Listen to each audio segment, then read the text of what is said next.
What's up, YouTube? Welcome to another video. Today's April 30, 2024. Man, lots have happened with gold and silver breaking out since my last video. So let's talk about that.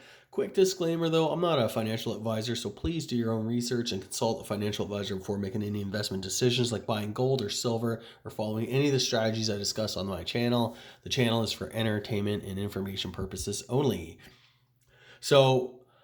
It's been a while since I posted a video. I was away on a much needed vacation. Great time, great weather. And while I was away, things got a bit serious in the Middle East between Israel and Iran, trading missiles and drones and attacking. That sent gold up to, I think, 2425 or something like that, $2,430, somewhere in that range. And then silver started to kind of break out more recently. Overall, again, with all of these geo sort of political events and that, it's all short term. Today, as we talk, gold's about 2,300, silver's somewhere around, I think it's below 28 last time I checked. Yeah. Anyways, all of the hype in gold, it's funny because I'm watching a lot of like YouTube videos and I'm hearing a lot of like, gold dealers and a lot of the gold channels are like, just imagine there's no hype around gold. Like, nobody's talking, no one's doing anything about it. I'm like, what are you guys talking about? Costco is selling, $200 million worth of gold bars every quarter now. It's been all the rage. It's all over CNBC. Last week we had a Newmont mining report, and the stock shot up, 14%. I took profits, by the way, so I had a position in Newmont. I sold it, and I'm glad I did. It's down, I don't know, $3 today from where it was back then. And yes, I do play gold and silver mining stocks. Why? Because if you've held them, you spend more time underwater than you do above. So, take profits when you can, especially with all the crap that happened in Newmont. Now, I'll probably get back into the stock at some point, but I just think gold was ready for a pullback. We had a perfect condition there last week with Newmont. The kid was like a huge jump. And I don't know, I just learned to kind of, take advantage of the FOMO and get out. So, now I'm just kind of waiting to get back in. I did hang on to Agnico Eagle Mines, but I probably should have sold that too. It's down, I think, $5 from where it was Friday or whatever. It's like you can't get married to these things. If you like gold and silver, don't fall in love with the stocks because they will mistreat you. And it's all right, I guess, to buy them as a quick trade or whatever. Of course, the other thing we had last week too that kind of sent gold and silver, hard assets up was stagflation fear hit the market. So yeah, that's sort of been basically like the last week. I did make a purchase of some gold coins and some silver coins there. Recently, I haven't yet received the order though, but it was just small. I bought a Russian ruble, 5 rubles, and I picked up. What did I get? I picked up a really cool Colombian peso, gold peso coin. I want to kind of showcase that, and some silver coins.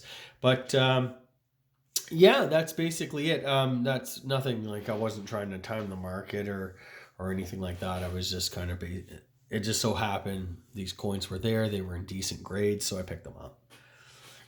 And I think, like, you know what, if you guys are into gold and silver, that's how you guys should also approach it too.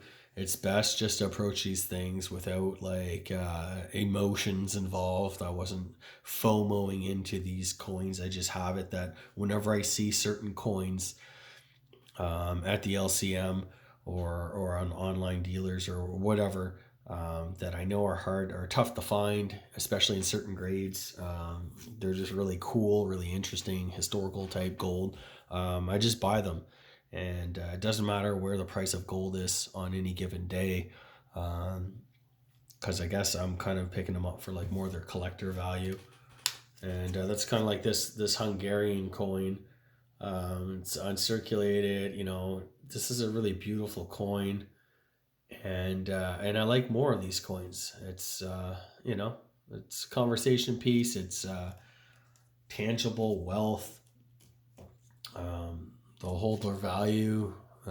Most they usually trade with bullion, so yeah, that's what I've been doing. Beyond that, it's just collecting passive income, dividends. Have been rolling in the month of April. It's one of the better months, and oil's done well. I have some oil, a lot of investments in oil and gas, and they've been doing just phenomenal. So in general, April's been a really great month, um, and I look forward to kind of getting everything set up for the summer. Hopefully, been working in the backyard, been just kind of life goes on, man. You can't wait for the end of the world every day, and yeah, if you're not investing, if you're not paying down your debt, if you're not saving, if you're not trying to own some hard assets, some tangible real wealth, then I think you're going to be in trouble in the future. So again, none of that's investment advice, to each his own. But I do think up here in Canada. Oh yeah, that's the other thing I wanted to talk about too. We had the Canadian budget the other week, maybe 2 weeks ago now, and again, it's just more new spending, more like if it weren't for oil taking off, the Canadian dollar would have gotten lost more value than it actually did. So not so sure what to say. My opinion is Trudeau has to go, and I actually think Canada is in need of like a constitutional change, where we limit the power of our prime minister, and because it just seems to me that Parliament's not accountable, the Prime Minister's not accountable. These people come into office, they can kind of do whatever they want. They can overstay their welcome. Meanwhile, they're like causing significant damage to the Canadian economy and to Canada in general. Um, I think Canada is actually going to be in deep trouble, and hopefully the Conservatives win the next election by like the polls. That seems to be the outcome. But even if they do, it's not like, oh, okay, all of our problems are solved. We've had almost 10 years of liberal, reckless, drunken sailor spending, piling on debt at a pace never before seen in history. And now they're just taxing. There's new capital gains tax. So, as if they haven't scared off enough foreign investment, now we're capital gains tax. They've increased the amount from I think 50% to 60, almost 67% or something like that. But they've done all sorts of um, wealth destroying things to this country, and it's too bad. And whoever whoever wins the next election is going to have their work cut out for them. It's not just a simple matter of rolling back a lot of the bad policies, although I do think that would help. I just think in general, Canadians, we need an honest conversation here. We are a nation that essentially is run off of natural resources. That's all we do. We grow things, we cut things down and process them, we dig things out of the ground. We fish things out of the lakes and oceans, and that's what Canadians do. We don't manufacture anything. We don't have any significant sort of IT or tech industry. I just think in general, the powers that be need to be honest with Canadians as to what exactly kind of country we are, so that we can make smart decisions with our spending going forward, and how we fund our society. And if we're not honest, if we, do these crazy carbon tax measures and, deny are basically the growth engine of this country, which is the natural resource sector, oil, gas. Um, if we deny that, then we are basically there's nothing. Productivity's like terrible in this country, and all our government tries to do is just spend, spend, spend. So we need the private sector. We need our natural resources industries, um, and I think the only reason why Canada has not suffered any more inflation and any more craziness is because of our natural resources. Um, that sector makes an outsized contribution to the national pool of money, and they have high paying um, jobs and stuff like that. And I think, the next government needs to throw its full support behind the entire industry. I'm talking mining, I'm talking oil and gas, I'm talking about forestry and agriculture, all that stuff. Let's enough of this, crazy liberal facade that, you know, you can just sit around and, drinking your, what is it, some sort of crazy drink and, just, you know, not have an impact. Not You don't need to produce anything to get things, and yeah, that's kind of where I stand on that. I don't really care at this point. I think Trudeau's overstayed his welcome, um, and he should actually just step down and resign. I mean, polling is at an all-time low for the Liberals. I actually think the Liberal NDP, um, you know, are facing probably a generational like backlash and rout in the polls and stuff like that. So, but like I said, whoever takes the job after Mr. Trudeau goes, certainly has his work cut out for him. It's not simply a matter of just basically reversing 10 years of damage.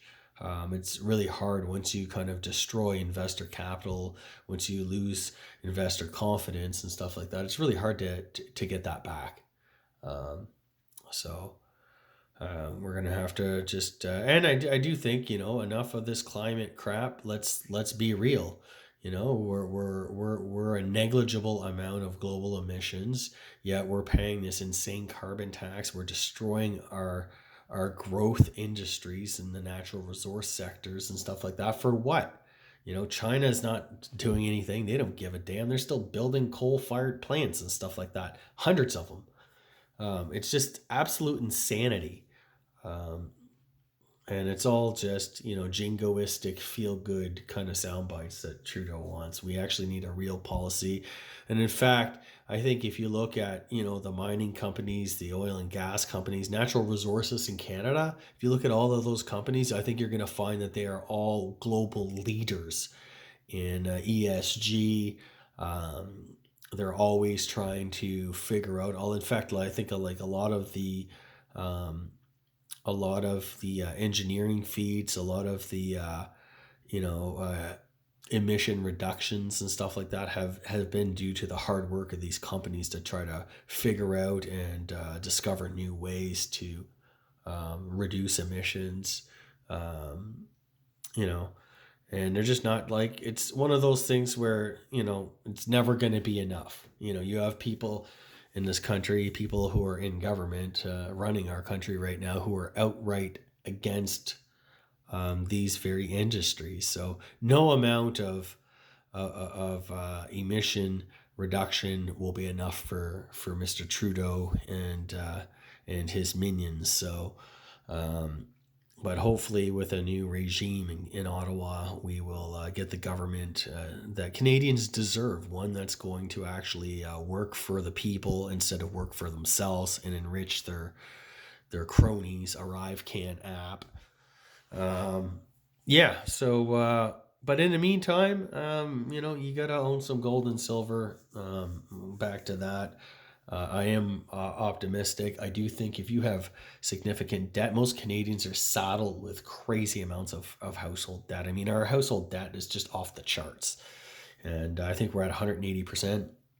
somewhere in that range. And, a lot of people overpaid for houses. They took out huge mortgages on, 0, 1, 2% rates. These are all resetting. These are all coming, uh, all coming due, and they're resetting at higher rates. It looks like, with inflation's not going away. It's proving to be sticky. We're in a sort of this stagflationary environment.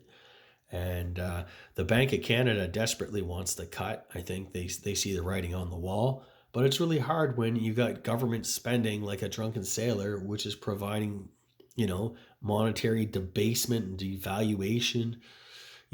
Call it what you want. The U.S. Fed is in the same predicament, right? The Biden administration, they're spending record deficits and stuff like that. Well, that's proving to have a stimulatory effect on the economy when central banks are trying to,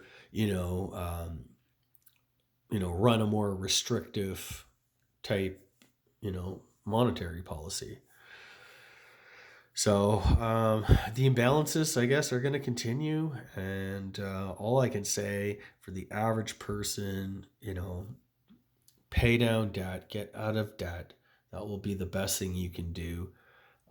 After that, start saving, investing for your future. Definitely in this environment, you need to own hard assets. I don't care what anybody says. Just nothing kind of surprises me anymore, right? Like you see the headlines, and I'm hearing people talk $10,000, $20,000 gold. I don't know if that's going to happen or not. That's not why I'm buying it personally. Part of it is I like to collect, really cool coins and stuff like that. The other piece is that I do want just that kind of steady eddy kind of insurance, wealth insurance, I guess, that, if all else fails, at least you have something tangible that you could maybe use to start over or whatever. And I would kind of put Bitcoin in that camp too. I haven't been a huge Bitcoin bull, but I do own a little bit of Bitcoin. I continue to purchase small amounts and stuff. The thing is nothing really surprises me. When I saw gold go from 2,000 to 2,400, I mean, that's kind of how this can happen. Like at any day, like we could have a reset. Not that I'm saying what's going to happen, but that's the type of stuff that happens. We could have a reset. There could be a big war that breaks out. There can be all sort of alliances declaring abandoning the U.S. dollar, or you know the point is the future is right now extremely uncertain, and uncertainty does wonders for gold and silver, particularly gold. So that's my video today, guys. Hope y'all doing well. Pray for us up here in Canada that one day we will get some sort of redemption. Um, and keep on stacking, keep on investing, and keep on securing your financial future. Cheers.